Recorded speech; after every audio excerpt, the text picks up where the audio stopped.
Fumata bianca, la prima votazione in Consiglio regionale, Zaia eletto presidente, vice Rucco e Michalizzi. Sarò super partes, non voterò i provvedimenti, dice Zaia. Sonia Brescacin dalla Lega al gruppo misto, lo strappo agita il carroccio. Ora la partita dei capigruppo e presidenti di commissione, da Borgia, Barbisana, Manildo. Dopo una giunta considerata padovana a Palazzo Ferrofini, l'asse si sposta verso la Marca. Scatola con viti rinvenuta su un cavalcavia sopra la 4 in centro a Cessalto, temuto potessero essere usate contro le auto di passaggio, denuncia il sindaco. Polizia e carabinieri informati. A volte la giustizia ci abbandona. La rabbia della titolare dell'azienda di fuochi d'artificio di San Polo di Piave è razziata da una banda di ladri acrobati, 60.000 euro il bottino. Furti nel fine settimana e telecamere che riprendono tutto, ma non bastano a fermare chi continua a colpire. Tra arresti lampo e nuove razzie cresce la rabbia di chi lavora. Suicidi e depressione nella Marca trevigiana, tutte le fasce d'età colpite, ma l'allarme resta soprattutto tra i giovanissimi. Lutto a Treviso per la morte dell'avvocato Roberto Nordio, il fratello del ministro della giustizia. Era uno dei più noti penalisti trevigiani, aveva 80 anni, il dolore della guardasigilli. Il consorzio di tutela del Prosecco Doc acquista l'ex palazzo, sede dell'ANCI in via Tolpada. Cassamarca cede l'immobile per 3 milioni di euro, aprirà nell'autunno del 2026. Bentrovati, buonasera telespettatrici, telespettatori di Antenna 3. Dunque la politica in primo piano per questa edizione trevigiana dei nostri telegiornali. Fatta la giunta, è stato fatto in parte anche il Consiglio regionale. Oggi la prima seduta della nuova era con Luca Zaia, che è stato eletto presidente dell'Assemblea legislativa al primo scrutinio e non era affatto scontato. Votanti 51, presenti 51 e 51 votanti, astenuti 0, schede bianche 17, schede nullo e 0, ha ottenuto voti Luca Zaia 34 e risulta eletto Luca Zaia con 34 voti. Nessuna sorpresa, nessun francotiratore, come qualcuno andava sussurrando con insistenza. Dopo mezz'ora di consiglio regionale per l'ex governatore Luca Zaia è già fumata bianca. Eccolo il nuovo presidente dell'Assemblea di Palazzo Ferrofini. La coalizione di centrodestra è stata quindi compatta, raggiungendo la maggioranza qualificata dei 2/3 necessaria al primo scrutinio. A proclamare Zaia forse uno dei suoi rivali più acerrimi, quel Riccardo Szumski che da sindaco di Santa Lucia di Piave e medico ribelle lo criticò con forza durante la gestione del Covid, contrappassi della politica. È lui da consigliere più anziano a consegnargli il testimone, non senza evocare nel suo saluto introduttivo il vero convitato di pietra, l'astensionismo. Questa assenza dal voto, che è un elemento di cui dobbiamo tutti tener conto, su cui dobbiamo tutti lavorare per cercare di recuperare quella frattura che si è creata in maniera pesante tra i cittadini e chi fa la politica. Argomento questo che lo stesso Zaia, dopo una forte stretta di mano con il successore Alberto Stefani, dice di condividere. Di fronte all'Aula, Zaia sembra già essersi calato nella parte. Penso di poter portare un'esperienza che è unica. Io ho fatto 15 anni e 7 mesi di amministrazione e quindi le dinamiche di questa regione penso di conoscerle sufficientemente bene. Avrò bisogno dell'aiuto di tutti voi, perché poi i lavori di consiglio per me sono una novità, soprattutto da questa parte del banco, ma è altrettanto vero che mi sento fino in fondo la responsabilità di un mandato che la comunità ci dà, no? Ad affiancare Zaia come vicepresidenti Francesco Rucco, Fratelli d'Italia, già sindaco di Vicenza, e Andrea Michalizzi, Partito Democratico, ex vice sindaco a Padova, primo giorno all'insegna dell'ecumenismo con un annuncio che segna una piccola grande rivoluzione a Palazzo Ferrofini. La figura terza del Presidente è figura di garanzia e quindi vi annuncio già che io non voterò nessun provvedimento. E quindi questo penso sarà di garanzia per tutti i consiglieri, per tutti coloro che promuoveranno iniziative legislative, mutuando anche quell'esperienza nazionale del Presidente della Camera e del Presidente del Senato che non votano i provvedimenti. Da Palazzo Balbi a Palazzo Ferrofini, per l'ex governatore il passo è stato più semplice del previsto, ma lungo il Canal Grande c'è anche Cafarsetti. Però continua a sentirsi a gran voce il suo nome per quanto riguarda la possibile candidatura a sindaco di Venezia. Ma sai, questa è una delle possibilità che leggo sui giornali, il sindaco di Venezia piuttosto che il presidente dell'ENI, le supplettive, il ministro. Ad oggi non glielo so dire, ad oggi sono impegnato qui in regione, mi concentro sul lavoro di consigliere e penso che abbiamo un bel progetto da portare avanti con maggioranza e opposizione. Ma c'è già un caso politico con Sonia Brescaccin, la consigliera leghista più votata nella Marca trevigiana dopo Luca Zaia, che ha aderito al gruppo misto e non al gruppo della Lega. Lei parla di una scelta personale giurando che non c'entri nulla la nomina di Paola Roma da assessore al sociale. Come sapete, il derby era tra Brescaccin e Paola Roma, era un derby tutto interno alla Lega e tutto trevigiano, e si aprono con questa scelta di Brescaccin degli interrogativi sul Consiglio regionale che verrà. Più in generale, se la Giunta si muove sull'asse Padova-Vicenza-Verona, in Consiglio sembrano prevalere i nomi trevigiani. Una scelta personale che ho esplicitato sin da subito e per il quale mantengo comunque la lealtà nei confronti del mio partito, nei confronti della maggioranza a cui appartengo. È una decisione definitiva, non c'è più alcun margine? È una decisione. Giura che la nomina di un'altra trevigiana leghista, Paola Roma, da assessore al sociale non c'entri nulla. Sonia Brescaccin, con la sua decisione di aderire al gruppo misto, proprio lei eletta con un mare di preferenze, circa 9.500, nel carroccio della Marca. Brescaccin resta nel partito ma non nel gruppo corrispondente, e questo apre un'infinità di speculazioni, compresa la mezza intenzione di fare strada a una sorta di gruppo parallelo sulla falsariga di quella che era la lista Zaia nella precedente legislatura. La stessa Brescaccin è una zaiana di ferro. Spero che tutto possa essere sanabile, non ho avuto l'occasione né di vederla né di sentirla, anche perché la notizia è freschissima.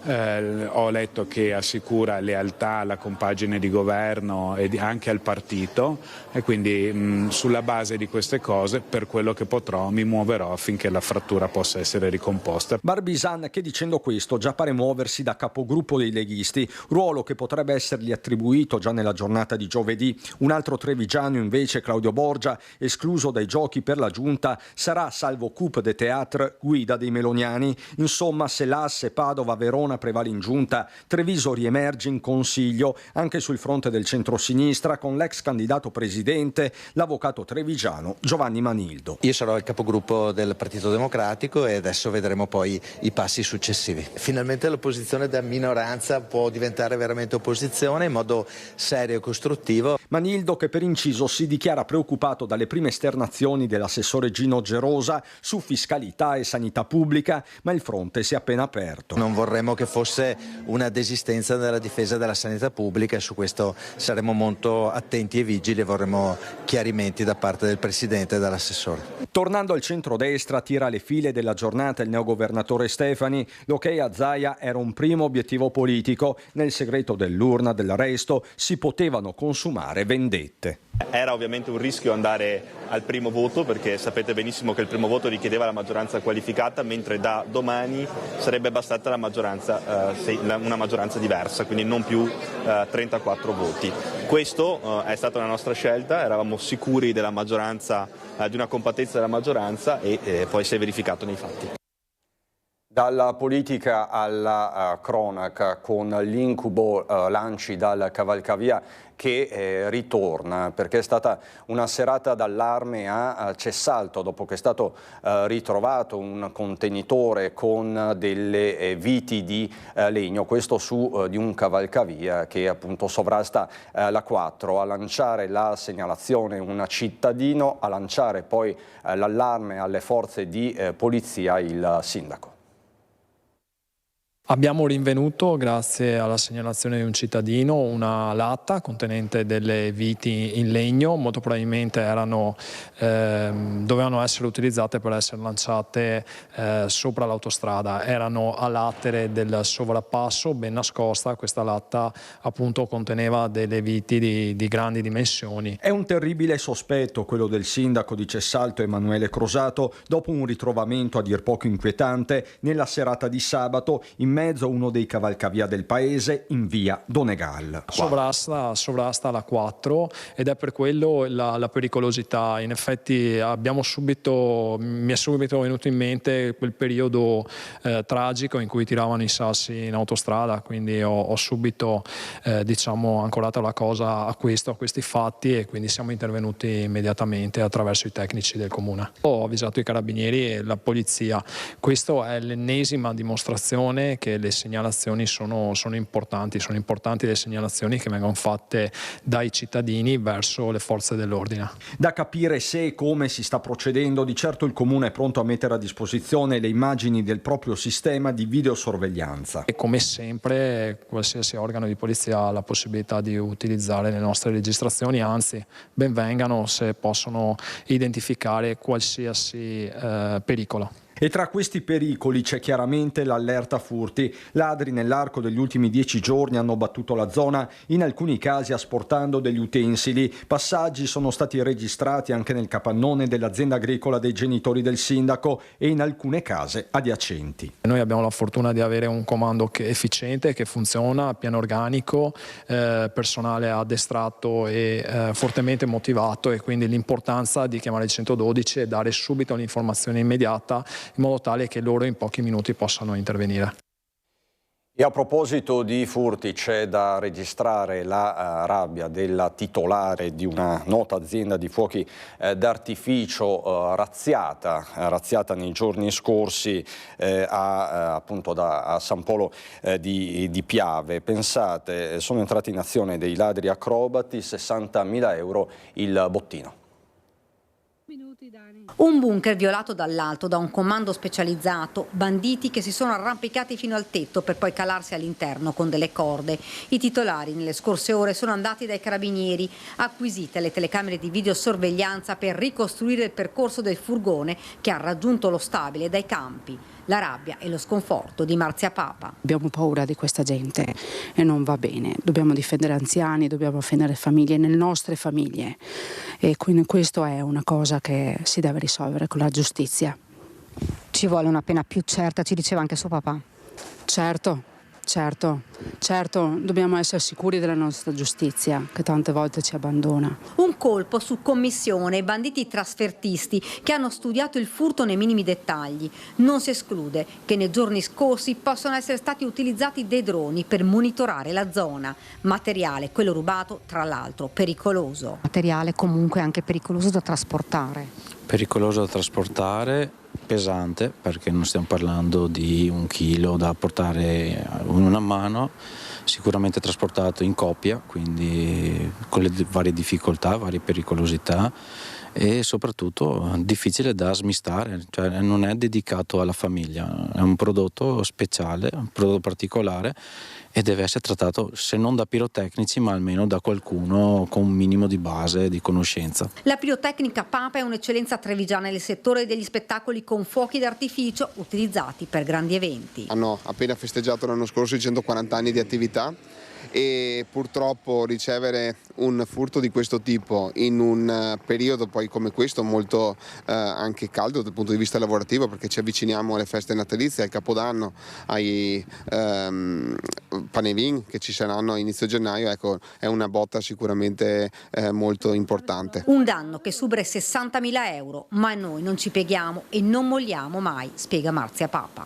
Noi siamo ancora forti, perché abbiamo la forza della comunità, del nostro sindaco, anche l'affetto di tutti quanti, quindi affronteremo anche questo momento, ne abbiamo affrontati tanti, un'attività da 140 anni non si può piegare in questa maniera.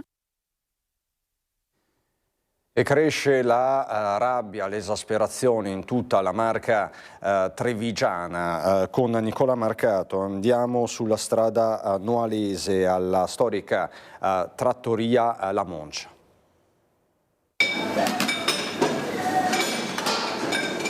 Ti hanno rotto la finestra, hanno aperto, sono entrati, hanno portato via il cassetto delle monete in pratica, che tra l'altro era vuoto, e niente, il danno. Erano da poco passate le 3:30 di notte quando una donna ha fatto irruzione nella storica trattoria La Moncia lungo la strada noalese, rompendo la finestra che dà sulla provinciale.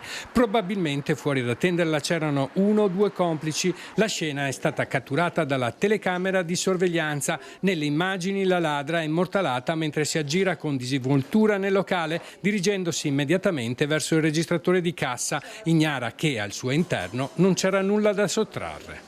Abbiamo fatto una piccola ripresa perché mettiamo una telecamera di notte per vedere se succede qualcosa, e abbiamo fatto questa piccola ripresa di una ragazza che tra l'altro poi è arrivata la polizia perché dovevamo fare la denuncia e niente, hanno detto che la conoscevano già, che era la persona che aveva fatto un altro furto, che loro l'avevano arrestata, però il giorno dopo è stata rilasciata. Stesso giorno è entrata qui da noi di notte in pratica. La stessa donna sarebbe stata protagonista solo 24 ore prima di un furto alla tabaccheria del Grattacielo all'Estiore. In quella circostanza però il tempestivo intervento delle volanti ha permesso di arrestarla e recuperare la refurtiva, restituendola ai legittimi proprietari. Poche ore dopo era di nuovo libera, pronta a colpire di nuovo. Non è una bella sensazione, diciamo, arrivare qua, trovare una finestra rotta e sì, vabbè, il cassetto che non c'è, però sapendo che il cassetto è vuoto non è quello tanto il problema. Cioè, è quella, è la rabbia perché dici, fai vedere un spezzone di una ragazza che poi è una ragazza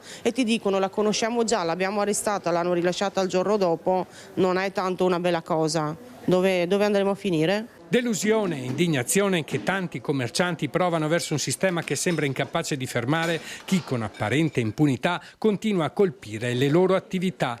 Poche ore dopo, a San Biagio di Callalta, un altro furto è avvenuto in un bar. 2 ladri, un uomo accompagnato da una donna, hanno rubato un salvadanaio con le mance, mentre il titolare si era momentaneamente allontanato per servire dei clienti. Ma la loro disattenzione non è passata inosservata. La telecamera di sorveglianza, anche in questo caso, ha immortalato i loro volti. Le immagini del furto sono state poi diffuse sui social dal proprietario.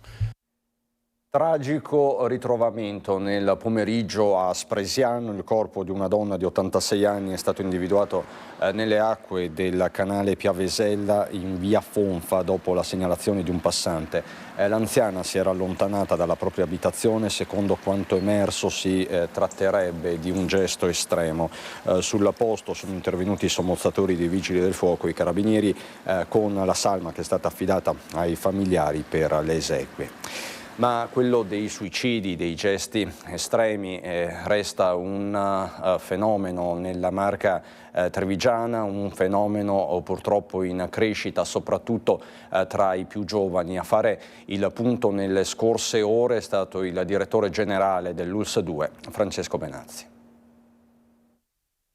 Allora noi abbiamo nella nostra provincia 724 ragazzini oggi, che vanno chiaramente dai 10 ai 16 anni, che purtroppo vivono problemi di ansia e depressione. E abbiamo il contesto socio-economico, 13% di persone che vivono da soli e che sono depresse. Questa è la verità.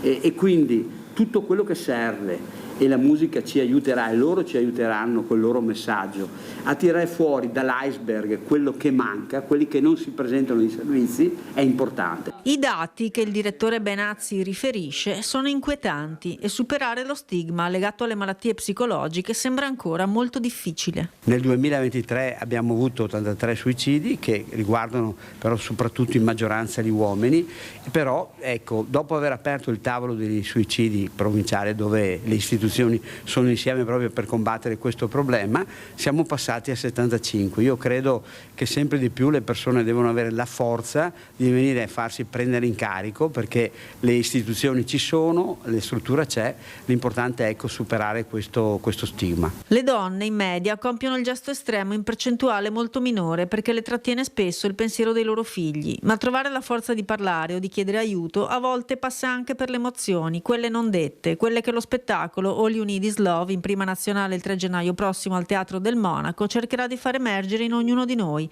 attraverso tutte le arti. La musica è un linguaggio universale, un linguaggio non verbale che arriva profondamente all'animo delle persone.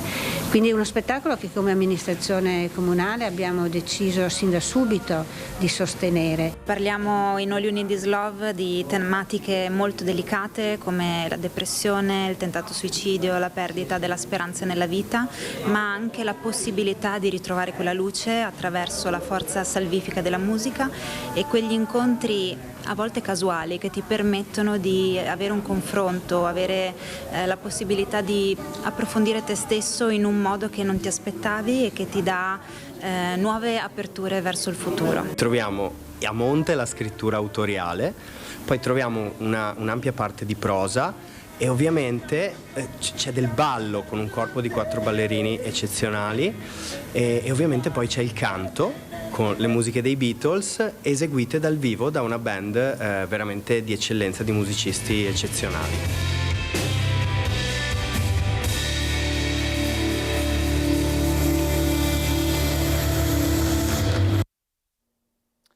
Si era sentito male e aveva chiesto alla moglie di accompagnarlo in ospedale. Un uomo 69enne, Luigi Agnoletto, non ce l'ha fatta. Stava raggiungendo il Cafoncello quando ha dovuto fermare la propria vettura. Immediata la chiamata della moglie al 118, sul posto un'ambulanza con medico e infermieri. Nulla da fare purtroppo per il 69enne, nonostante i tentativi di rianimazione da parte dei sanitari. Gli agenti della polizia locale di Roncade sono intervenuti per identificare la salma, trasportata poi presso l'obitorio dell'ospedale di Treviso. Agnoletto lascia moglie e 3 figli. C'è stato un malore questa mattina in Piazza dei Signori davanti alla prefettura, a sentirsi male un migrante che stava manifestando con altri compagni proprio per chiedere un lavoro e un posto per dormire.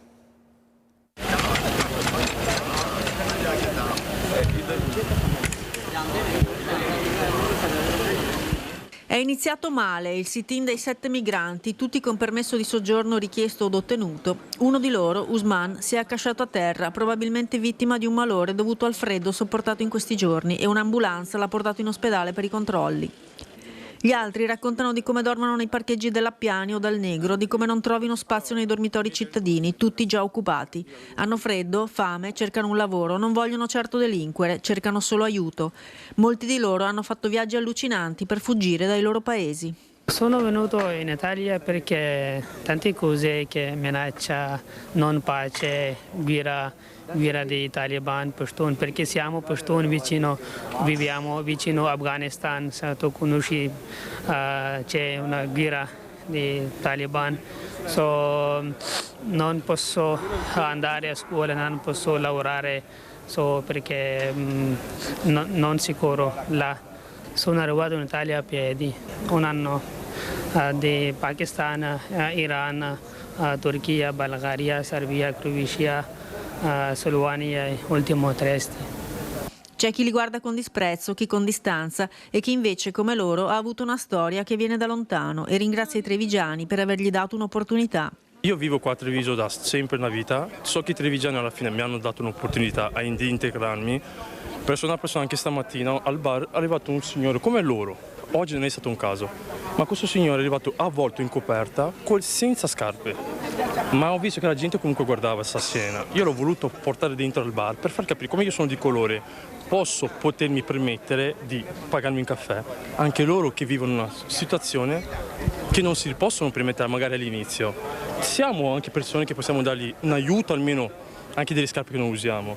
A loro mi piace perché è un motivo, veramente signora, è un motivo per dire che siamo tutti esseri umani, prima di tutto.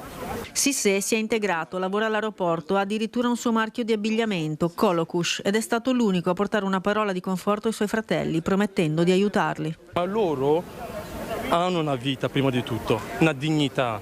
Ho preso dei contatti del ragazzo per vederlo oggi, ma perché voglio aiutare quello che posso fare io. Ma voi che abbiamo più possibilità, possiamo anche noi, cose che non manco usiamo, a loro farebbero la differenza. Parlo per me in primis. Lutto nell'avvocatura, è morto questa mattina dopo un breve ricovero all'ospedale l'avvocato Roberto Nordio, fratello del ministro della giustizia, 80 anni, molto conosciuto per essere stato uno dei firmatari dell'atto costitutivo della Camera Penale, organismo di cui è stato presidente, del quale ricopriva il ruolo di presidente emerito. Nordio lascia la moglie Loretta e i figli Maria Chiara e Mario, anche quest'ultimo noto legale del Foro di Treviso. Commosso il ricordo del fratello che ha ricevuto la triste notizia mentre era in missione istituzionale in Qatar. Era, dice Carlo Nordio, una persona eccezionale con una grande sensibilità, un grande appassionato di calcio. Ha condiviso con me l'amore per il diritto instillatoci da nostro padre Mario, fondatore dello studio legale che Roberto ha portato avanti con grande successo. Era un fratello straordinario. Questo è il ricordo commosso di Carlo Nordio. E c'è un altro lutto che colpisce l'avvocatura trevigiana, la morte di Roberto Quintavalle, l'avvocato che seguì uno dei casi di omicidio più efferati nella storia criminale della Marca trevigiana, l'omicidio di Jole Tassitani. Aveva lottato per dare giustizia a Jole Tassitani, rapita, uccisa e fatta a pezzi 18 anni fa da Michele Fusaro, condannato a 30 anni per uno dei delitti più efferati nella Marca. Il legale 80 anni si è spento in ospedale dopo una breve malattia. Una notizia che ha raggiunto la famiglia Tassitani. Le parole colme di dolore della sorella di Jole, Luisa. Roberto non era solo il nostro avvocato, era molto di più. Per la mia famiglia un grande amico, per me come un padre. Si era battuto per vedere l'assassino della povera vittima in galera. E tutti sanno ormai una condanna di 30 anni significa che se ne passano al massimo 15 in galera e poi per la buona condotta o per altre cose ci possono essere anche degli sconti. Difficile che in galera si abbia una cattiva condotta. Mi chiedo cosa bisogna fare per non avere la buona condotta in galera. La storia di Jole Tassitani l'aveva segnato profondamente sotto il profilo professionale ed umano. Aveva scritto anche un libro intitolato La mia verità. Avvocato stimato in tutta la Marca. Nato a Perugia nel 1945, aveva conseguito la laurea in giurisprudenza. Per un periodo vicepretore a Castelfranco Veneto, Quintavalle era anche un grande appassionato di musica. Ex presidente del Conservatorio Agostini Steffani, presentatore ufficiale del coro polifonico di Salvarosa e tra i fondatori dell'associazione Amici della Musica Lirica Mario del Monaco. Quintavalle lascia la moglie Patrizia, la figlia Cecilia e la nipote Frida. La famiglia ha voluto ringraziare tutto il personale medico, infermieristico e OS sia dell'ospedale di comunità di Castelfranco che del centro Sartor. Il funerale dell'avvocato Quintavalle sarà celebrato con rito laico. Ritorniamo fra un minuto di pubblicità.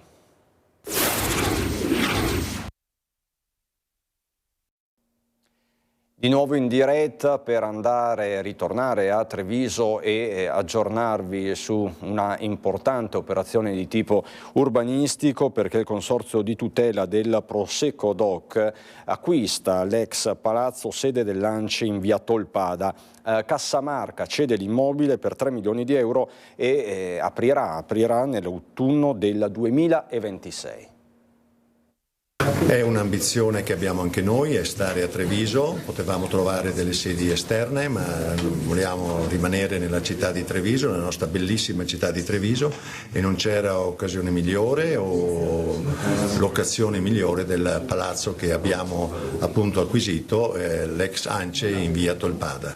Come ha detto il Presidente Garofalo, un palazzo di prestigio che darà prestigio alla nostra denominazione. Il Consorzio di tutela del Prosecco Doc cercava una sede in città. Fondazione Cassamarca, qualcuno che volesse recuperare un palazzo storico e ridare lustro ad uno dei quartieri più suggestivi di Treviso, quello che da un lato guarda la Riviera e dall'altro la Madonna Granda.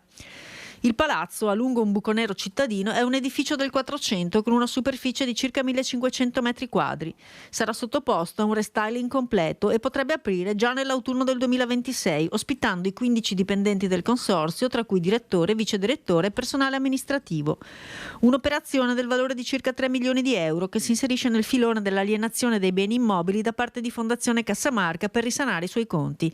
Operazione partita qualche mese fa e che la settimana scorsa ha portato al Roggi Esposito. Un immobile splendido che Fondazione è orgogliosa di poter vedere nelle mani di una realtà economico-culturale veneta che saprà gestire al massimo livello appunto l'architettura splendida del palazzo e l'impegno di attività in linea con quelli della Fondazione. I due enti hanno anche siglato una partnership di 5 anni per la promozione di eventi culturali ed artistici, tra cui la riapertura del Teatro Eden, sempre di Fondazione Cassamarca, per il quale è già prevista una nuova stagione nella primavera 2026, con un cartellone già in fase di definizione.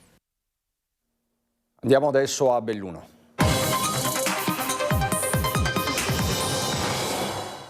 La politica in primo piano con le presentazioni ufficiali di chi rappresenterà il bellunese in Veneto, sia in giunta regionale che in consiglio regionale. Presentazione ufficiale che è stata fatta questa mattina dal coordinatore del partito Luca De Carlo.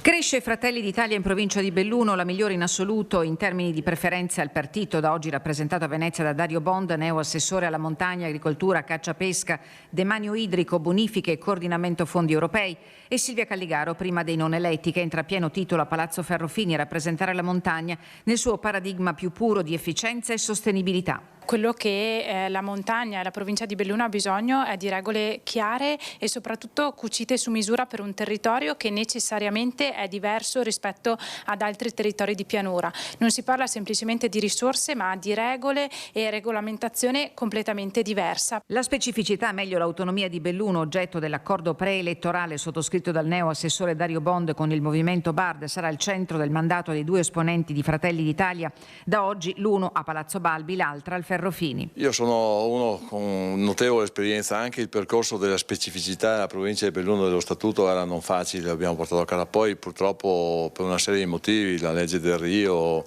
una visione della regione diversa da quello che si vorrebbe e che si voleva, ha portato a non attuare la famosa legge 25 sulla specificità della provincia di Belluno. Adesso c'è una novità, c'è una legge nazionale sulla montagna che potrebbe in qualche maniera permetterci di costruire un'impalcatura con dei capitoli speciali per la montagna veneta. I primi segnali potrebbero arrivare già con il bilancio 2027, intanto subito al lavoro. Chiederò aiuto all'ex assessore Bottacine perché non si butta via niente, afferma Bond. Vale per la questione delle grandi concessioni idroelettriche, come per i fondi di confine che il neo-assessore continuerà a guidare almeno per un anno. Individuato in provincia un ufficio che possa fungere da coordinamento anche per i fondi europei. Al tavolo della conferenza stampa convocata per dare ufficialità ai nuovi rappresentanti bellunesi a Venezia, Gongola, il numero 1 di Fratelli d'Italia in Veneto. Una provincia che è sempre stata particolarmente, diciamo così, attenta alle figure che rappresentano questo partito.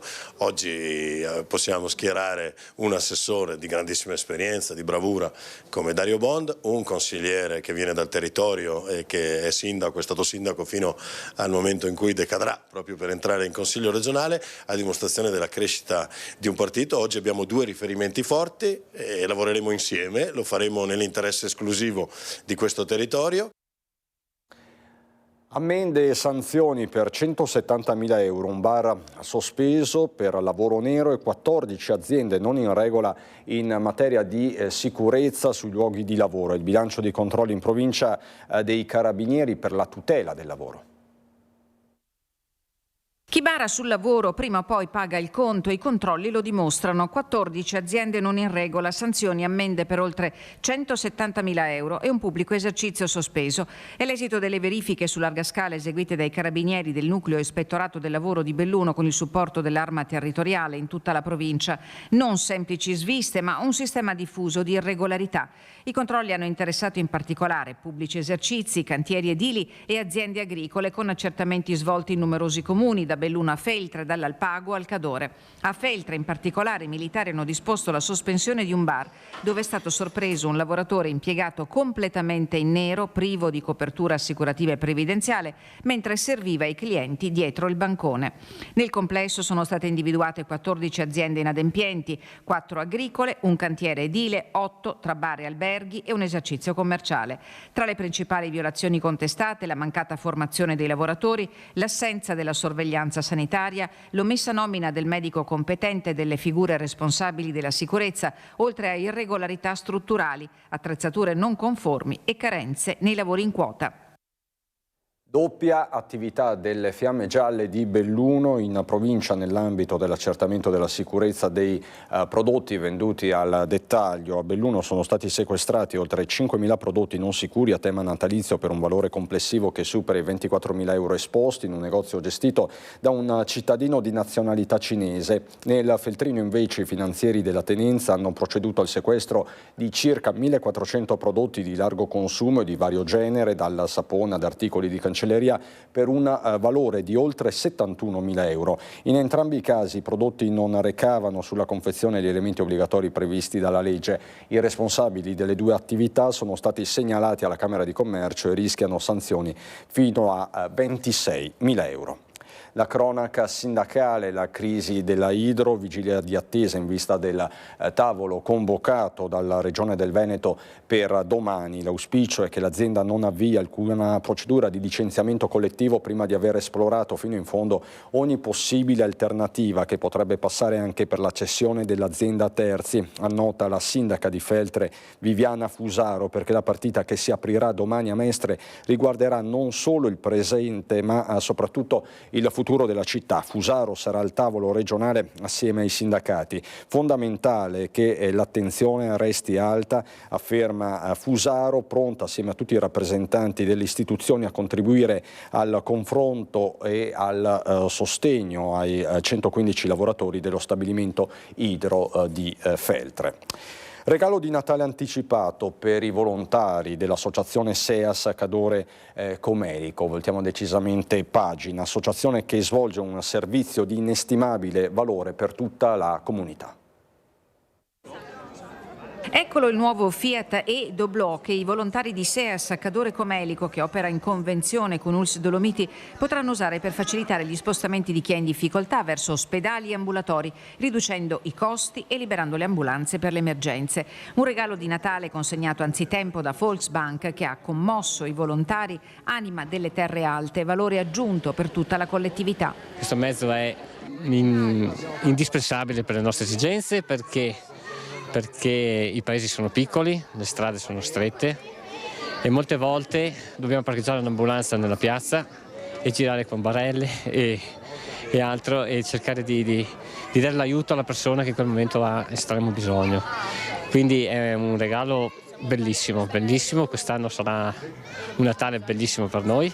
C'è commozione nel volto di Sarenti perché oltre al sostegno materiale i volontari SEAS si mettono a disposizione dei propri concittadini con amore e passione, un connubio indissolubile con la comunità e gli enti che la rappresentano, pubblici e privati, che rinnovano un appello. Rinnoviamo l'appello ai giovani soprattutto e alle nuove generazioni affinché si facciano parte della comunità attiva, non solo come SEAS ma come volontari in generale, perché la vita della comunità dipende tantissimo dalle associazioni e dal volontariato. Senza volontari siamo una comunità spenta. Il nuovo Doblò, secondo a motore elettrico donato da Volksbank in provincia di Belluno, implementerà il ventaglio di offerta di SEAS alle persone del Cadore del Comelico.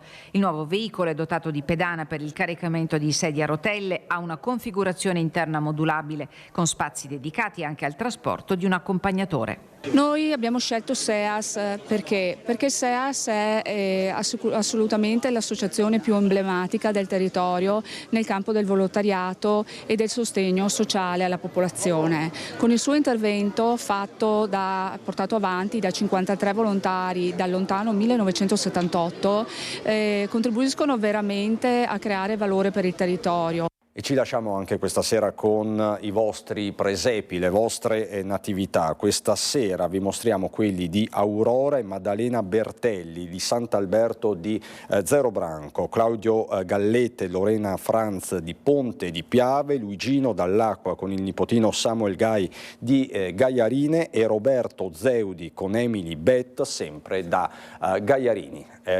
Ci lasciamo con i vostri presepi. Da Treviso e Belluno è tutto anche per questa sera. Buon proseguimento.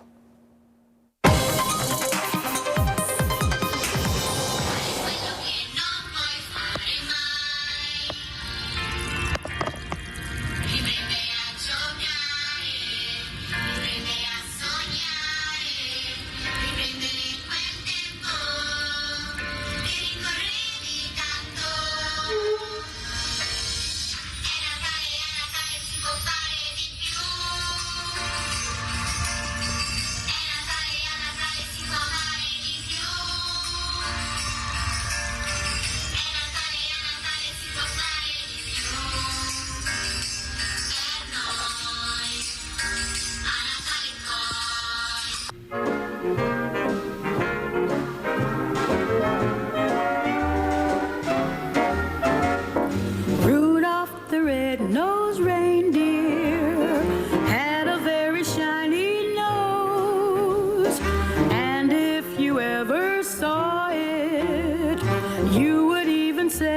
Christmas Eve, Santa came to say, Rudolph, with your nose so bright, won't you guide my sleigh tonight?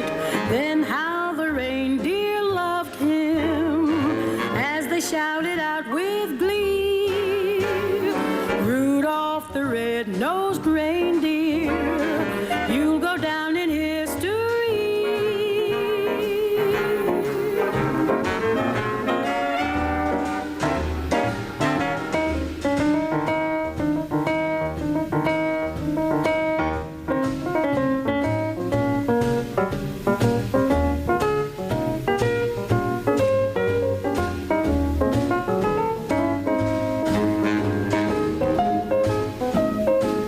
Hang your nose down, Rudy. Hang your nose and cry. You know Dasher and Prancer and Vixen, but what do you know about Rudolph and his nose?